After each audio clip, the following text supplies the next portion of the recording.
Doctor, there must be a cure, some formula. Similar to the old one. Damn it, Captain. My dear Captain. Not now, Doctor. Please. Ad klaxon ris blaj blanarnik karnik. Ad trasula.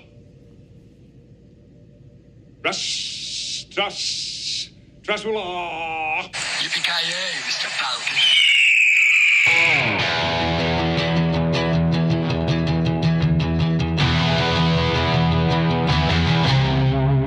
I had a friend called him Omen because he had a birthmark on his head the shape of a 6. Call them Omen. That's Wow. Did you ever see The World's End with Yes. Simon Pegg? And that was a line from that. It was a good movie. Oh, that was a line from that? Yes, it was. It was right in the very beginning. It's a throwaway that I always liked. It's part of the Cornetto trilogy. Mm-hmm. Very good with Shaun of the Dead and what else? Hot Fuzz. Hot Fuzz. Hot Fuzz in the evening. Hot Fuzz. We don't have them in the U.S., right? Cornettos? I don't think so. That is in like my top 10 comedies ever. Oh, really? Hot Fuzz is, it's incredible. I love that movie. It's so fucking British. I mean, it's no Year One, but it's all right. No, it's great. God. I love that movie. I do. I still think you need to give Paul a watch. I will. Yeah. With the two of them. I've heard that's funny. People love that movie. It's good. It's good. So, from what I understand, you, Thomas, are as disappointed with the trajectory of Star Wars as I am. Oh. Right? Oh, yeah, man. It stings. Now, I know this isn't a terribly original position, and I had plenty of people just say, yeah, Star Wars sucks since Disney took it over, right? Yeah. I would go a little further than that, but let me just ask you, what is it? Is it just franchise fatigue? Is it just too much at this point? What is it for you? No, it's not franchise fatigue because there was a time when whatever came out, I was there for it. I was like, yes, give me more Star Wars. Yeah. It's because there were things about the story that I really loved, and there were some plot threads that I really thought were cool. And there was a time when there was new stuff coming out, and I was all over it. I loved it. Mm-hmm. They put. Did you ever watch a Clone Wars? No, that's a cartoon, right? Yeah, it's an animated series. Okay, it's not a cartoon. No, it's basically a cartoon. It's a fucking cartoon. But it was great. It was awesome. I've heard. It was so good. And they had new seasons of that come out, and they were awesome. You had The Mandalorian come out. The first 2 seasons of that were awesome. I was there for that. Oh, man, Star Wars is coming back. And they kept announcing stuff, and I kept being like, yeah, give me more. And then it just changed. They stopped covering the things. 2 things happened. They stopped covering the things that I wanted to see. They were just making stories with the Star Wars name on it, and it was just you could put any name on it, and it wouldn't have mattered. It was just branded as Star Wars. And then they were making stories about stuff that I was very interested to see, but then they just did nothing with it. Like what? Like Obi-Wan Kenobi. Oh yeah. Yeah. Picture this, man. Picture this. Star Wars, A New Hope is an iconic movie, right? Yeah. It's the OG. It kicked everything off. And so now you tell me that there's this thing coming out, and they're gonna fill in a plot point, a line of dialogue when they're on the Death Star. Darth Vader says to Obi-Wan Kenobi, "When we last met, yeah, when we last met, you were the you were the master. Now I am you'll be the student. I am the master. Yeah. And you just assume he's talking about the events of Star Wars Episode 3, the fight on Mustafar. But then you find out Obi-Wan Kenobi shows happen, and you're like, oh, he's not talking about that. He's talking about this other thing. Well, like, what could he possibly... It was like, it just created all this mystique, and it changes the way you look at A New Hope, knowing that there's this extra plot point that they're going to deal with. I was like, oh, this is awesome. And then that show stunk. God, it stunk so bad. I fully admit I watched like the first episode, and then I went right to the last one to see the fight with him and Vader, which was awesome, by the way, I thought. Yeah, it was okay. I thought it was pretty cool. I mean, like, visually it was cool, Yeah, but like that's what I meant. if it flies in the face of like all the stuff that they set up. They showed him training with Anakin in the beginning of that show. Yeah. And like Anakin's like winning. And then he uses his like old veteran wiles to piss Anakin off and win the fight against him. Like, he makes Anakin beat himself. Mm-hmm. And so you think they're going to pay that off in the final fight, and he doesn't. Obi-Wan, he always tells him, like, keep control of your emotions. So then what does he do in the final fight? Obi-Wan just gets fucking mad. And just, like, he just wins. I said the fight was cool. I didn't say the story was good. Right. Look, yeah, man, he just wins. I realized I was with you too. I did the same thing when the new trilogy was coming out. We went. It was like a tradition every year for a while that on Christmas Day, a bunch of us go to the movies and watch the new Star Wars movie. You know, after all the family shit was done, it was really nice. Because they were cranking out one a year. Yeah, and like for 3 years, 3 or 4 years, I think. Yeah, we even went because we went to see the Solo movie, Rogue One. and Rogue One because they were in between. So it was a good handful of years there where we went every year. And like everyone else, I was completely disappointed with the way the new trilogy ended up turning out. Like, I was all there for The Force Awakens. Like, I was psyched. I watched that like a lot. I liked Force Awakens when it came out. I was really interested. And then after that, it just kept, and once you saw it as a trilogy, you know, it's not very good. In a lot of ways, but we don't really need to go into that. But Right. I realized something when watching The Mandalorian, and the first season of The Mandalorian was during COVID. Yeah, it was streaming during COVID, and that episode when Luke comes back, I remember That was the finale. Yeah. To season 2, I think. Was it season 2? Then there must have been season 2 that was during COVID. I remember because there were very few things new that came out during COVID because everyone stopped making everything and not much was finished. But that came out, and that episode, like, it just like made my inner child very happy. Oh, it was great. I loved it. It was really awesome. It was just really great to see. I don't care how bad the CG was or whatever. It was fun. It was just It was good. It was great. It was good enough. It was great. But it made me realize something. My whole life, all I ever wanted out of Star Wars was to see the story that I originally loved continue. Yeah, Luke Skywalker. And we never really got it. The closest we got was The Mandalorian because it's set right after Return of the Jedi, and it's, you know, right there. That's the CG Luke we're seeing is a continuation of that character, and yet they did it in books. I know they did it in books, and I know they did it in comics, but those aren't movies, and I didn't read them, you know?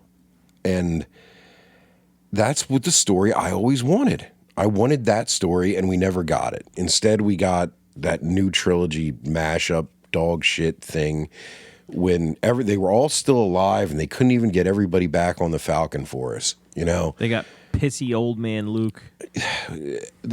Other than Han Solo, every character was like not what they should have been. I don't know. It's just I think you're right. I think I would have been so happy, and I hate the prequels. Like, I went to this theater. I saw them all when they came out, and I liked them when they came out. But now You and I saw Attack of the Clones together. Yeah, we did. I mean, I saw the first two multiple times in the theater because we went to the movies all the time. But There's one. I have one specific memory that stuck with me all this time. You and I saw Attack of the Clones, and you remember that they're being attacked by this overwhelming force, and the Jedi are like fighting for their lives, and Yoda comes swooping in on a gunship. Yeah. And you know how he like inverts all his fucking sentences, and he goes, "Around the survivors, a perimeter create." Yeah. And I Jesus. laughed out loud because I thought it was funny, and you put your face right in your palm, and you're like, "God damn it!" It says two polar opposite reactions. I just remember that. I loved it. You hated it. Hated those movies in certain ways. Like, I so wanted more Star Wars at that time that I would sit through all that bullshit just for like the few good moments I liked in those movies. And then it occurs to me that in the late 90s, I would have much rather had 3 new movies with the original cast than anything else. Right. You know? And yeah, like that's where I am with Star Wars. And I don't even really watch the originals anymore because I can't get the versions that I want to see. And I know. Yeah, you like the old ones that are like untouched up. Yeah. Yeah, where, you know, Han Can't Solo find isn't talking to a cartoon Jabba the Hutt and stepping on his tail and You know where I'm at with Star Wars? what? There have been 2 or 3 shows that have come out, and like Oh, yeah, I haven't Like looked the- at them. I don't care. No. I don't care. Nope. I didn't. There's Skeleton Crew just came out with Jude Law. Super I don't don't- care. I don't care. The Acolyte came out. I don't care. No, didn't look at I saw the trailer for that and the teaser scene that they put out and I just laughed. Like it looked like cosplay, like a cosplay fan film to me. And I was like, no, I'm out. And then everyone said it was so fucking shitty. I'm like, good, cool. Yeah. I made it like through a couple episodes of the Ashoka. Ahsoka. Oh man, and like see Ahsoka. Ahsoka was such a cool character from Clone So I've Wars. heard. She was awesome. She Yeah. showed up in Mandalorian. Still awesome. Yeah, Gets yeah, her own because show. Rosario Dawson was great in Mandalorian doing that part, and so I thought it might, you know, but no, Yeah, no, I kind of hated it. that show was pretty fucking terrible. No, it got real cheap. It got real cheap, and it worked for the Mandalorian. That stripped down, you know, that weird studio they came up with where everything's a blue screen. It worked for that, but when you start to like, when it's not an individual chosen style for a certain property, it doesn't look great. It just looks cheap. So I'm just kind of done. I don't really, I don't know what could get me to watch a new Star Wars anything. I don't really think there is anything. There's a bunch of stuff that's like slated to come out, and like I don't know, man. I want it. It's like it was one of my favorite things for a long time, and I want to be there for it. But I'm getting dangerously close to the point where I'm like, I've hit my saturation point for crappy adaptations and me getting my hopes up, and I'm like, I don't want to say I'm out, but Like, it's so weird. I think I've actually flip-flopped from my younger years because growing up, I had no interest in Star Trek. Like, beyond, I watched the Shatner movies, you know?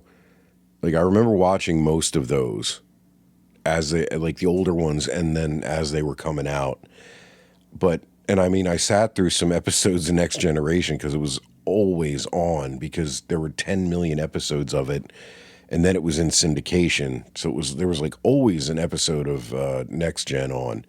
But I never watched the original show. Like, I was not a Trek fan when I was younger, and I did not hang out with anyone who was a Trek fan.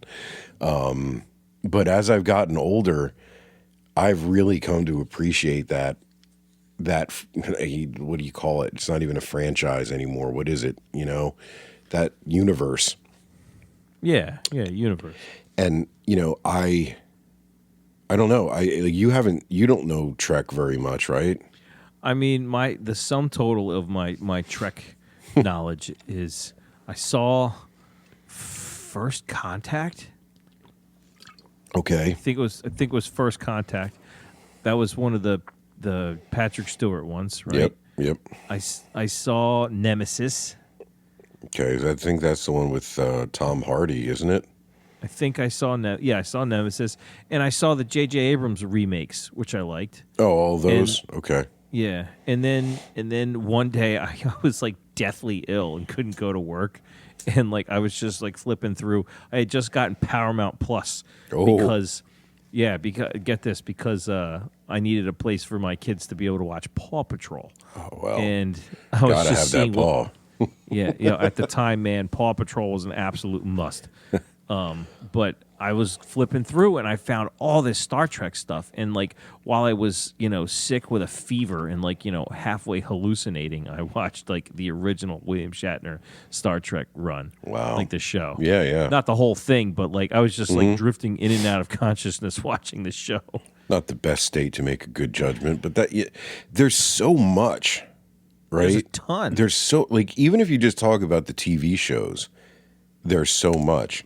Like, of course, you got the original series, you got Next Generation, which is the next property. And then before that show was over, Deep Space Nine came out, and there's like 1 million episodes of that. Oh, I've seen some Deep Space Nine. My parents used to watch that. Right? Yeah, like that's another one that was on TV constantly when we were young. And then Voyager came out, and that ran for a long time. Enterprise with Bakula. I love that. That's like my favorite Star Trek series. Really? Yeah. My wife and I watched that. Hey, we had never seen it before, and we marathoned it. I forget, it was streaming somewhere before Paramount Plus, like back in the apartment days. And we watched the whole thing. And I don't know what it was about that one, but maybe it's because we weren't really deep into the Trek lore, and that was a prequel, so they kind of were encountering everything the first time, so it got explained really well, Like there wasn't a lot of backstory that you needed to know to understand anything at all. It was like starting over. I don't know, we really liked it. So that was really kind of how I got into it as an adult, after not really digging it much in my younger years. And the movies are a whole different thing, because there's 1, 2, 3, 4, 5. There's 6 movies from the original cast, right? See, I had no idea they made that many movies. Yeah, there's with 6 Shatner. 6 with the Shatner cast, and then there's Star Trek Generations, which was the first Next Generation cast movie that Shatner was also in. Then there were 3 more Picard movies. All right.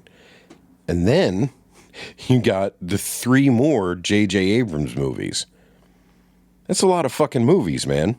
Yeah, it's a lot. It's a lot of movies. And then series, there's a pile of them. And they're making more all the time. Lower Decks, they got the animated series. They did the same thing. Are they still good, though? You know what, man? Like, I watched Discovery, and I had mixed feelings about that one, but I watched it all because it was pretty interesting. The Picard series I loved. Oh, it's good?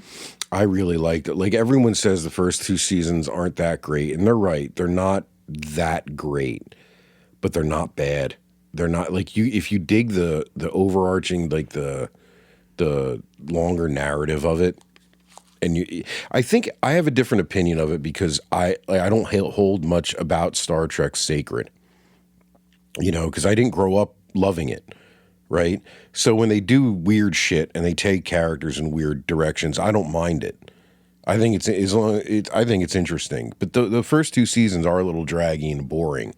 The 3rd season, like, if you watched Next Generation at all, growing up even, you would love it. Like, it's so much fan service, to the point of almost too much. To the point of pandering? Almost. But I really liked it. I liked it an awful lot. because it had a great villain. I think that was the biggest part of it. It had a great villain, and it's Honey Bunny from Pulp Fiction. I love What's that you, Honey actress's Bunny. name? I always forget her I name. have She's no fantastic. idea. She's always good in everything she's in, and she's tremendous as the villain in that. She's Scottish, I think. I think so. But like there's like different flavors of Trek depending on what you like. Like if you like, Well, yeah. I mean, let me ask you this: like you were asking me, what is it about Star Trek that has you so like into it? Like, Star Wars? No, Star Trek. Oh, okay, yeah. Yeah, I've told you kind of like what I wanted to see from Star Wars. What is it All about right. Star Trek that you appreciate now that you kind of didn't get when you were a kid? I guess I don't want to say world building because that's not the right word. It's the idea. It feels more grounded in certain ways. Like Star Wars feels to me like it just takes place. Space opera. Yeah, it's just a fantasy movie. It's a sword and sandals movie mixed with a western set in space, but not our outer space because there are no laws of physics in Star Wars. There's no gravity issue. Like they pick and choose. Like it's just a fantasy world, you know, with laser guns and shit that doesn't really make any sense. Yeah. And you know, The names are sciencey instead of like sounding like Tolkien. right. And like in Star Trek, you know, it's nerdier, but there's a base for everything. Like you feel like Star Trek is more of our world looking forward rather than alternate fantasy world, you know? So that's one of the things. The other thing is I never really, like as a kid, you love the dogfighting stuff in Star Wars, you know, because dogfights are fun, especially when they're with spaceships and lasers, you know? But after a while, it gets really repetitive, and then you're kind of like, why are they doing this as if they're on Earth and they can't fly in any direction? And like, it just doesn't make sense after a while. Whereas the stuff in Star Trek, it's more like a naval battle, you know? Like Yeah. it's not so much about the action, it's about the things going on behind the scenes that make the action possible. And that's where the tension comes from a lot. Like you need more patience, but and the stories are just flat out better. Like there's some episodes of Next Generation that are flat out disturbing. And with a show, Really? Yeah, I mean a show that has that many episodes, you're going to find a few that are weird and off kilter, and some of the ones that are weird and off kilter are really upsetting. Just like from a science fiction-y standpoint. And you know, they take a lot of tropes from good old science fiction, like Asimov stuff, and translate it into the Star Trek world. And I don't know, it's compelling to me. And you're not locked into this hierarchy of characters.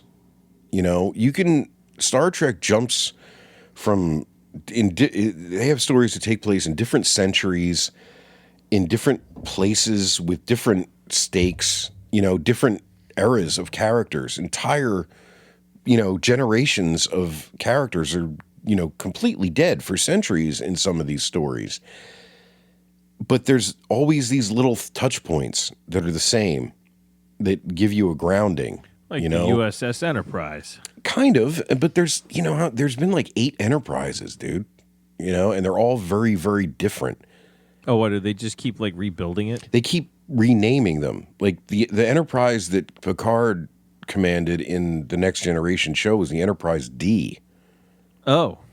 Like, yeah, like they got all the way to D just in the second show because they go through them in the Shatner movies.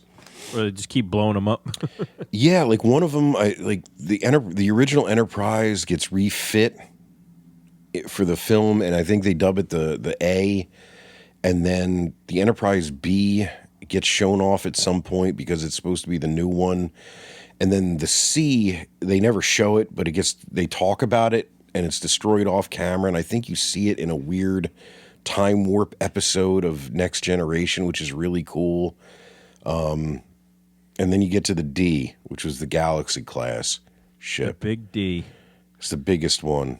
And that's something else too that kind of, it's a different feeling when the ship is a character like the way the Millennium Falcon is, right? Yeah, I get that feeling too. But also, it's also like a city, especially for It's huge. Next Generation. It's like 6,000 people on that ship, So the stakes are always really, really high. It's like, And you have ships that are that big in Star Wars, but typically they're Empire manned by the bad guys. Yeah, they're Imperial ships, and like Admiral Akbar's ship is just there to get blown up at the end of the movie. And most of those size ships you deal with in Star Wars, they're vessels of war in one way or another. Whereas the Enterprise, It's an exploratory mission.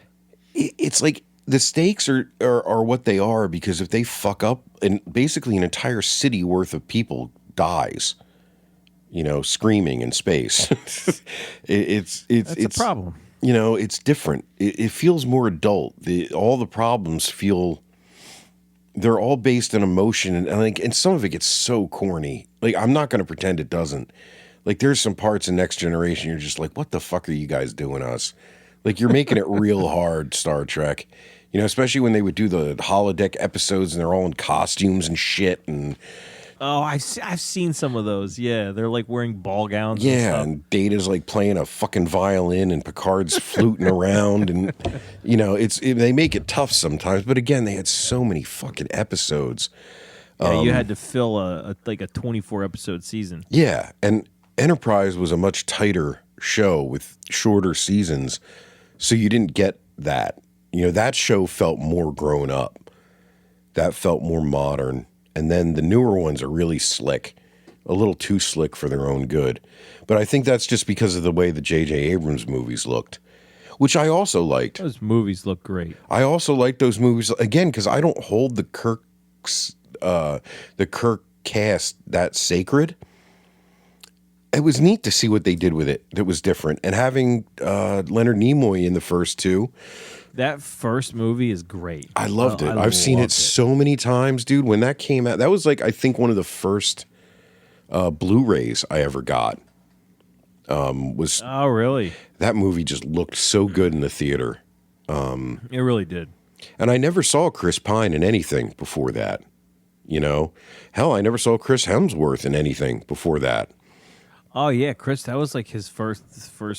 Well, it was a small role, but Kirk's dad. It's a big movie. Yeah, Kerry Russell was Kirk's mom. It was neat, dude. It was fun to me. I know a lot of the purists were like, "Oh, what the fuck are they doing?" And it's like, dude, it doesn't ruin the other shit that came before it, And they told the third one wasn't that good. The third movie was not good, but the first two. It was a popcorn movie. The first two were excellent, but the third one.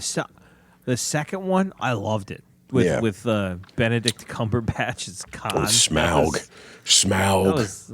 I thought that movie was great. It's awesome, dude. And the way they flipped the Spock and Kirk, because you've seen the original Wrath of Khan, right? No, I haven't. I've seen that scene. Just that scene. Oh, you've seen the scene, the end? William Shatner's going, Khan! Oh, no. I mean, have you seen the end with, him and Spock in the radiation chamber? Yeah, that's what I mean. When he's going, Khan. Okay. Well, I liked how they switched spots in this timeline. That was neat. I liked a lot of the things they did with it. And the third one wasn't a great movie, but I think we saw that in 3D in the theater. And that was a fun movie to see in 3D. Yeah, it was a great popcorn movie. Yeah. I wish they had gotten to do a little bit more with that cast. But hey, the Next Generation cast only got 4 movies, so that is a hell of a cast. Yeah, dude. Yeah. Yo, Simon Pegg is Scotty. It's great. Like, that's my point. Like, there's things they could do with Star Trek right now that I would look forward to. Genuinely look forward to and be like, wonder. And like, I got super nerdy about the ships. I don't know what it is about the vessels in Star Trek, but I just find them endlessly interesting. I like looking at the cross sections of them. Like, I built a couple models of I've seen them. Yeah, I've seen them. Of the original, the NX-01 from Enterprise. I don't know. I don't know. It's as I think Star Wars I outgrew it. I think I just outgrew Star Wars. You outgrew it.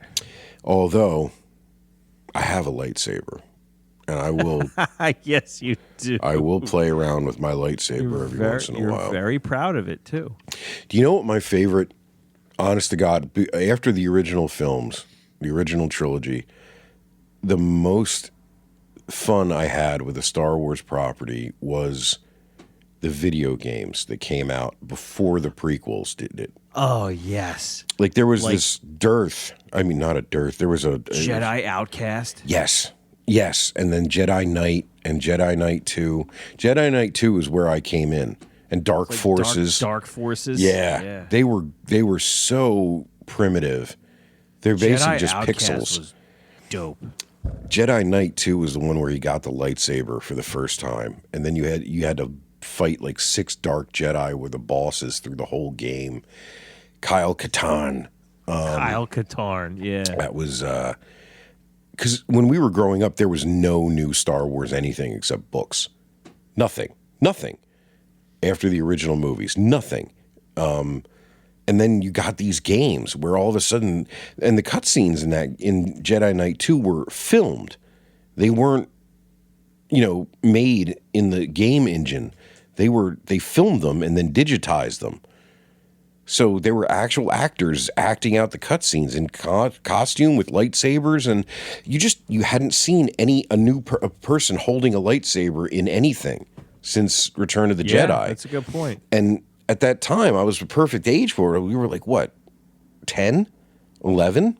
I forget, but that was. And man, that was a lot of fun. Time. That was when I really got into Star Wars, to be honest. And then the prequels came out, and I was like, eh. And then by the time the last prequel came out, we were basically out of high school and too old for it. Because those were kid movies. Prequel. They were kids' Revenge movies, man. Yeah, the greatest acting performances of our day. Oh, there's tons of problems with it. I will create peace and security in my new empire. George Lucas is a fucking hack. He stumbled into everything he did and just had the benefit of being friends with really, really talented people. Sorry, George. Toy boy. Lucas. You fucking sell out. Listen, all the problems aside, Revenge of the Sith is like almost a good movie. Revenge of the Shit, the all-anal final chapter. All right, so for you, like right now, at this stage in your life, you're more of a Trek fan than a Star Wars fan. I believe so. I think I've gotten there. You know what? And I have never considered Star Trek as an option. Well, I mean, with your penchant for Dune and... Until now. Like... Oh, yeah, man. I was such a big Dune fan, and there's so much Dune in Star Wars. And I think we talked about this before, especially with the Dune movies coming out. They stole a lot, yeah. But a lot of the stuff that I like about Star Wars, I'm getting in Dune. You know? And it's not so much about spin-offs and prequels and stuff, but you want to see a good story come to its natural conclusion, and you just want more of that. And that's what I'm getting right now with Dune. I always felt that the most interesting parts of Star Wars were the most mysterious parts. And the more shit they add, the more shit that they're over-explaining. I remember there was a time where you didn't know how Darth Vader ended up in that fucking suit. They never explain it explicitly in the first 3 movies. Unless you had a nerd friend who read the fucking book and said, actually, him and Obi-Wan Kenobi had a fight on this volcanic planet called Mustafar. You never fucking knew. So you could make up anything you wanted. And I even had a friend who told me that. And just imagining what that fight was like was way more fun than what we saw in that 3rd prequel. There's a scene in Rogue One. That was a good movie. That was a good movie. Was great. I loved it. But Director Krennic, played by Ben Mendelsohn, I think. Yeah, okay. Yeah. goes to Mustafar to talk to Vader, and it's not. It's like Vader's castle, right? It's his it's Vader's lair. castle. And Sweet. they go in, and you just get like part of a shot through a door where you see the back of Darth Vader with no suit on. Is that in the tank. back to tank? Yeah, I remember It's in the that. back of Yeah, tank. yeah, that and was you cool. think like, oh shit, and they don't tell you anything. We know what's happened because the movies have come out, but you just get this glimpse of what Vader's like in the suit, and it's just unnerving. Well, But yeah, they gave you that, and then they gave you Vader just a rampaging through that fucking hallway. Oh, that shit was amazing. Dude, like, because that's the thing. You never really got to see Vader, like, go all out and Vader up in the original movies because he could barely fucking Vader's walk up. in that suit, you know? But, yeah, like, that was that. I don't know. They figured it out there. They knew what time period to hit there with that movie. I truly don't know what. And you know what works so well about that scene, too? The actors are scared shitless. Yeah. They are. You never really screaming. thought like Vader really seemed scary for the first time to me in that He's like scene. a demon. Yeah, with the red glow and shit, they really did it up. And he's murdering people with a fucking laser sword. Like the best bit of acting to be in that is that one guy pounding on the door, going, "Help us!" Yeah, screaming. And it kind of reminds me of when Luke tears through all those super stormtroopers in Mandalorian on that bridge. Just not quite as scary. Yeah, but like it's the same setup though. You get to see Luke go off and like do all the stuff that they allude to him knowing how to do. It's the same thing with Vader. He pulls out all his little tricks in that one assault. Yeah. Rogue One was good because it was tangentially related to the characters and the story that we grew up with. And it was a good story all by itself. Not terribly original, but good. And well acted, extremely well acted, with new characters that we weren't fucking sick of. And who actually had an arc, instead of build up and then. What was her name? Jin Erso? Yeah. Yeah, she was cool. Great actress, too. I can't remember her name for the life of me. Felicity Jones? Yes, Felicity Jones. She was great in that. No, I even kind of liked Solo. I admit it. Solo's entertaining. I kind of liked it. They set up a bunch of shit that never paid off, but I liked it. But no one else did, so fuck me, right? Yeah, I mean, like it's Solo's goofy as hell. I remember being entertained by it, but at the end of it, I was like, yeah, I don't know how much I loved it. I saw some shit on social media not too long ago that I think they were just testing the waters, and they were saying that they were going to put out a new movie with Rey as the main character. And then they were like, and the whole internet exploded. Yeah, and then they were like, they're gonna make a whole trilogy of Rey movies, and everyone's just like, no one wants this. Don't do it. And then it just went quiet. I haven't heard anything about it, and what a wasted opportunity. I still can't believe that they didn't have some cohesive story planned for the new trilogy before they fucking started. Like, it just boggles my mind, but they're trying to hit a release schedule. Yeah, I know. Money. All right, well, let me ask you this. Yes, sir. I think like I'm a big sci-fi fan. I really enjoyed just that whole genre. And right now, my old mainstay for sci-fi is not giving me what I want, and it's going to be a while before I get another Dune movie. So if I'm going to dip a toe in the Star Trek pool with all the stuff that there is available, where does one dive in? Yeah, well, the most easily digestible stuff are the movies, I think. And, they're also self-contained stories. So, if you don't want to devote the time to watch a series, you don't have the time to watch a series. I mean, if you don't have a problem with anyone in the original cast, you don't find them particularly hokey, I would start with the Shatner movies. I however, wouldn't encourage you to watch the first one. What's the name of that one? It's Star Trek: The Motion Picture. Yeah. The motion Yeah, picture. yeah. It was like back when, like, Superman, the movie. Remember? It's like before people knew what movies were. It's so wonderfully just antiquated in 70s. I every once in a while do like it because it's weird. Like that movie, there's uniforms you don't see anywhere else in the entire Star Trek universe except that movie. Yeah, I remember seeing like they got those red and white uniforms. There's all kinds of weird uniforms. And they have like this like computer on their belt, like everyone does. Like it's this whole weird, like they just like because remember when they made it, the only existing property was the original show from the '60s.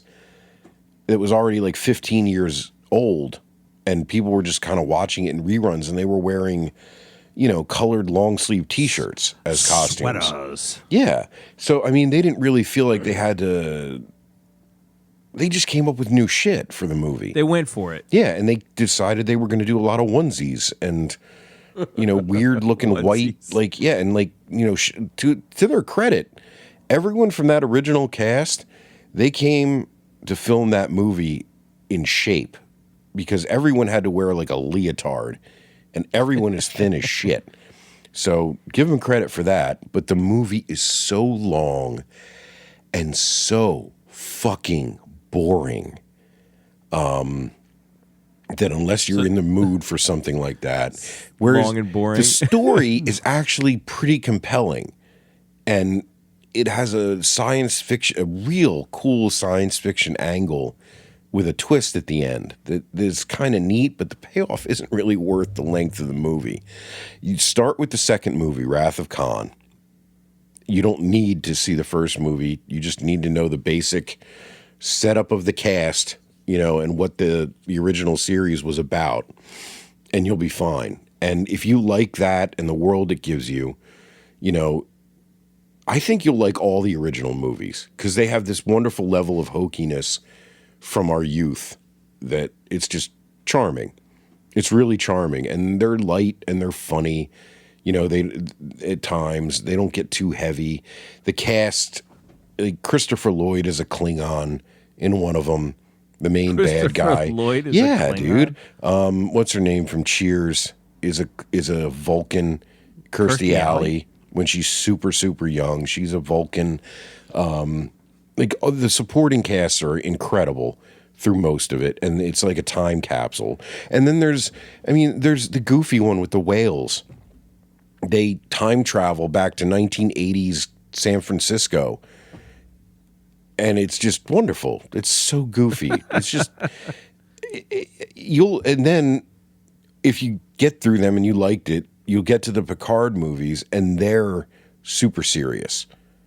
Like, there's no fucking around. Like, I've seen a couple of those. Sci-fi movies, like, and they really go for it. And Generations is great. First Contact is great. The rule is that every other Star Trek movie is good. Every even Star Trek movie is good. Oh, every even. So the first movie sucks. Wrath of Khan was good. The third one sucks. Fourth one was good. And Which it goes one's like that. The Undiscovered Country? I always get them confused. That's at the tail end of the Shatner series. Yeah, there's the Undiscovered Country, and then there's the Final Frontier, and I always get them confused. One's good, one sucks. But they're all pretty decent. You know what I mean? And then the Picard ones, even the shitty Picard one, I think is good because it's got Tom Hardy. Nemesis is the shitty one? Yeah. People hate that like one. No, people don't like Nemesis. And then you already like the J.J. Abrams ones. If you were going to dive into a series, I would tell you to watch Enterprise. Because canonically, it's first, right? The only Star Trek property, I think, that takes place before Enterprise is the part of First Contact when they go back in time.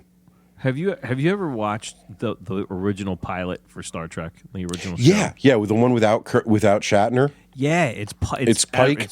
Pike. Yeah, Yeah. I have seen that. See, yeah. I did not know this, and I watched it, and I'm just waiting for And you William were Shatner sick? to show up. You thought you were And I hallucinating? was sick and dying, and I was Yeah. like, "Is that maybe that is William Shatner?" I just don't remember what he looks like. Then they, Yeah, I was very yeah, confused. and then for the new pilot, so is they basically is Go ahead. Enterprise Pike? No, this is way before that. Well, not way before Okay. that, but Archer, Captain Archer is the NX-01 in Enterprise is the first, I think, Warp 3 capable ship. So it's really the first ship that Earth builds that's capable of leaving our solar system and going into deep space.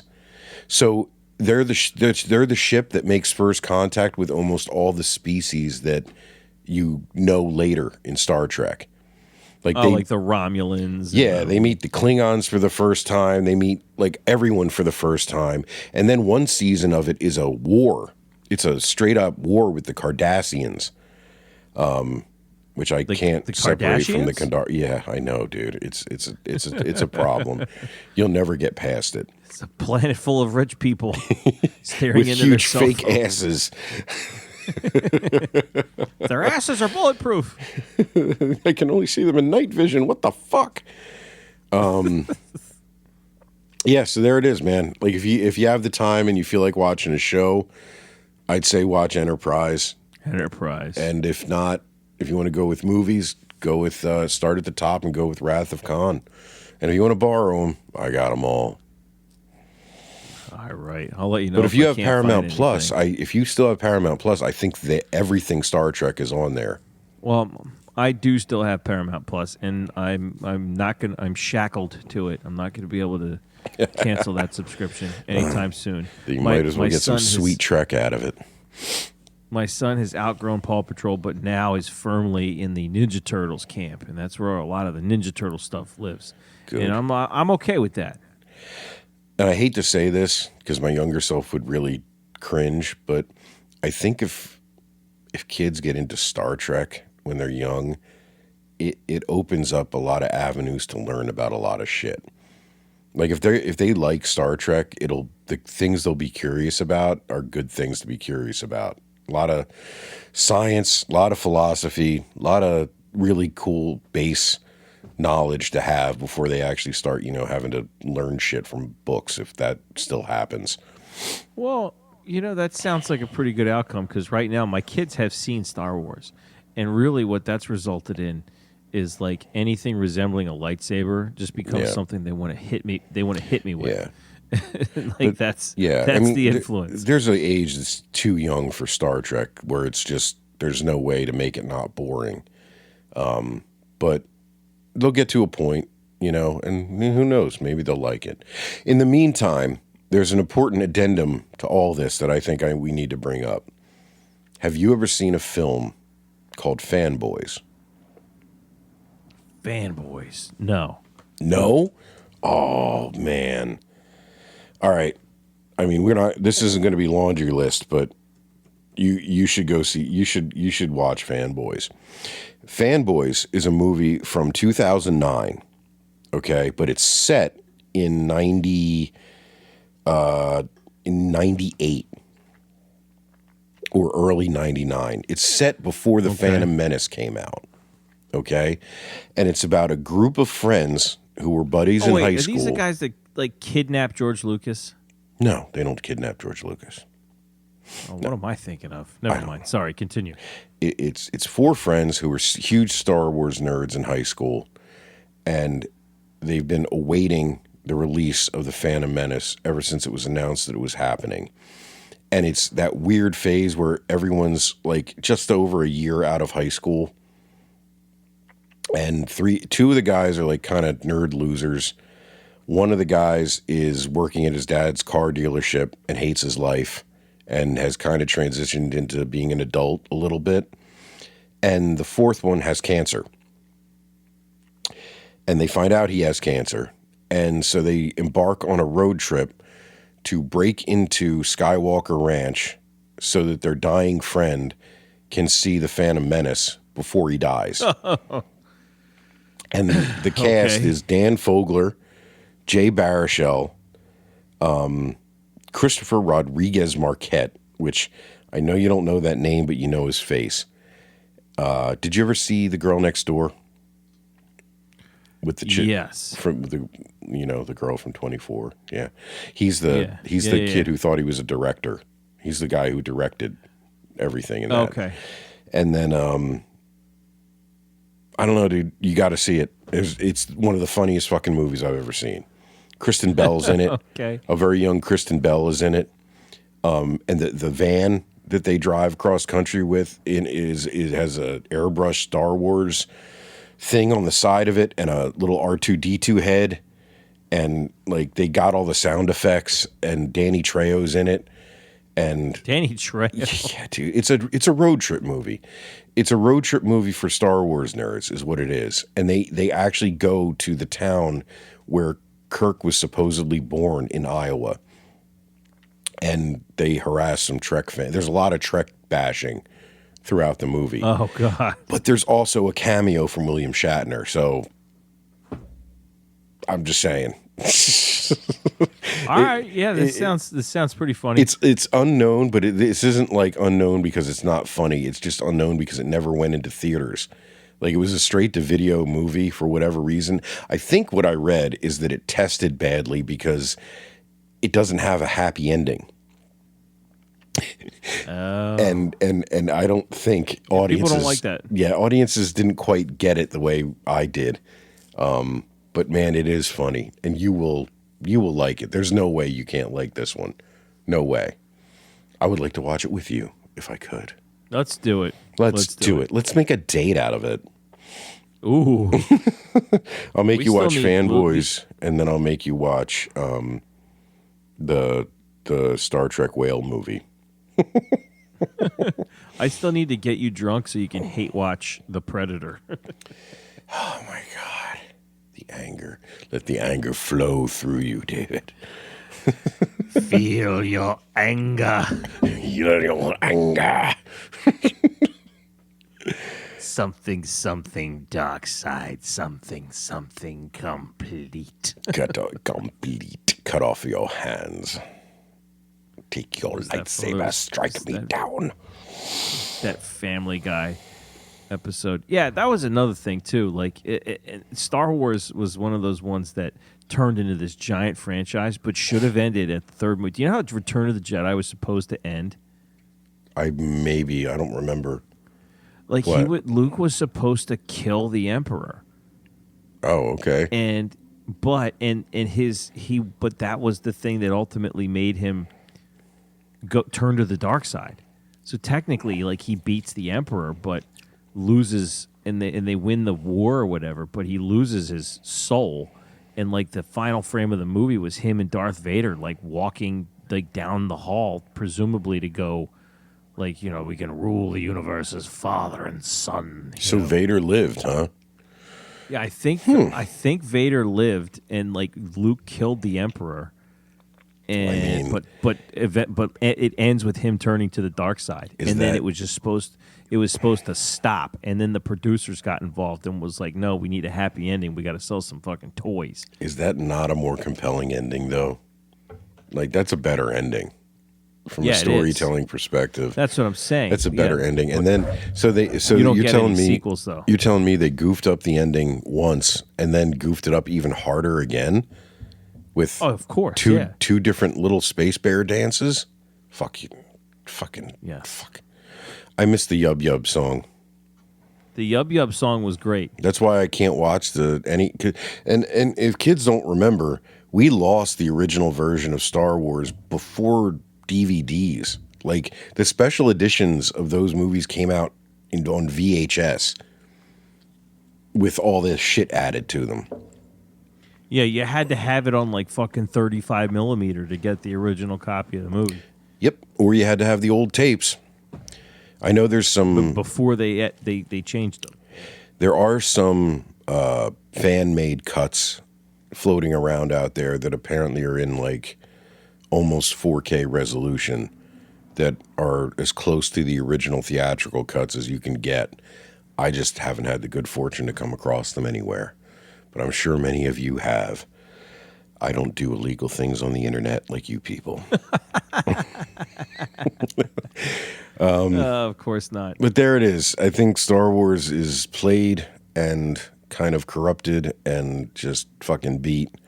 And yeah, I'm way more inclined to be interested in Trek these days. So if that makes me a fucking nerd, then I'll fucking nerd. You know what, man? I don't want you to be right, but I fear that you are. I might be. I just might be.